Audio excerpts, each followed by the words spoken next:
देखते हैं क्या होता है जब हम क्लोरीन को मीथेन के बजाय प्रोपेन के साथ मिलाते हैं।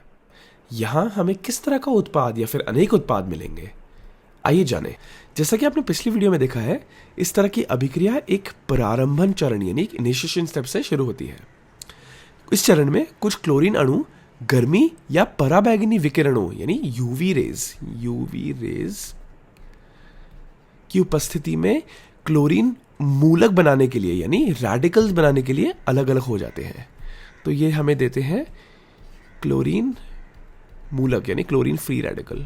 अब इस बॉन्ड में जो दो इलेक्ट्रॉन्स हैं वह इन दोनों के न्यूक्लियस से आकर्षित होते हैं यानी अट्रैक्ट होते हैं। इसलिए जब ये बॉन्ड टूटता है, एक इलेक्ट्रॉन इस क्लोरीन के पास चले जाता है और दूसरा इलेक्ट्रॉन इस क्लोरीन के पास जाता है। तो हमारे पास यहाँ एक दूसरा मुक्त मूलक यानी दूसरा फ्री रेडिकल बनता है यहाँ।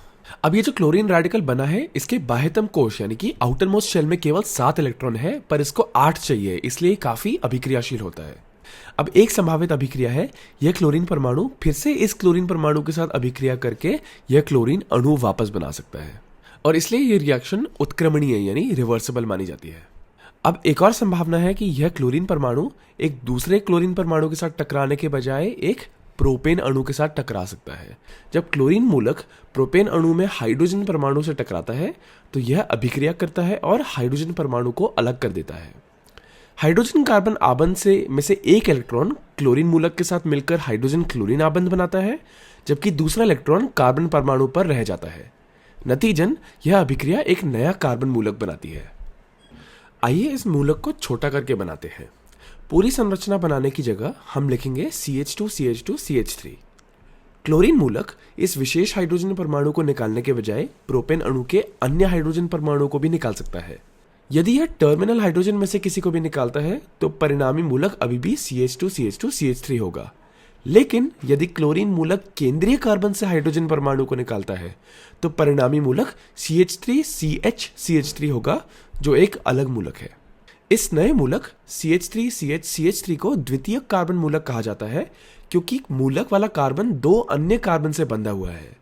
इसके विपरीत पहले वाला मूलक CH2CH2CH3 प्राथमिक कार्बन मूलक कहलाता है क्योंकि मूलक वाला कार्बन केवल एक अन्य कार्बन से बंधा हुआ है। क्लोरीन मूलक किस हाइड्रोजन को लेता है, इसके आधार पर विभिन्न कार्बन मूलक बन सकते हैं। क्या आपको लगता है कि हम प्रोपेन से हाइड्रोजन परमाणु को अलग करके किसी अन्य प्रकार का मूलक बना सकते हैं? वीडियो को रोकें और एक पल सोच के देखिए। यदि क्लोरीन मूलक केंद्रीय कार्बन से हाइड्रोजन परमाणु को अलग करता है तो यह CH3CHCH3 मूलक बनाएगा, जो कि एक द्वितीयक मूलक है।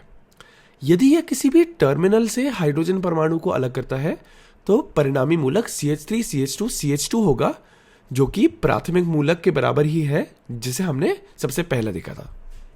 ये नए नए बने कार्बन मूलक भी अत्यधिक अभिक्रियाशील हैं। वे मिश्रण में उन क्लोरीन अणुओं के साथ अभिक्रिया कर सकते हैं जो अभी तक वियोजित नहीं हुए हैं।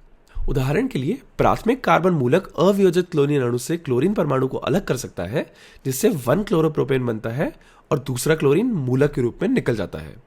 इसी तरह द्वितीय कार्बन मूलक क्लोरीन परमाणु को अलग करके 2 क्लोरोप्रोपेन बना सकता है और यहां भी एक क्लोरीन मूलक निकलता है।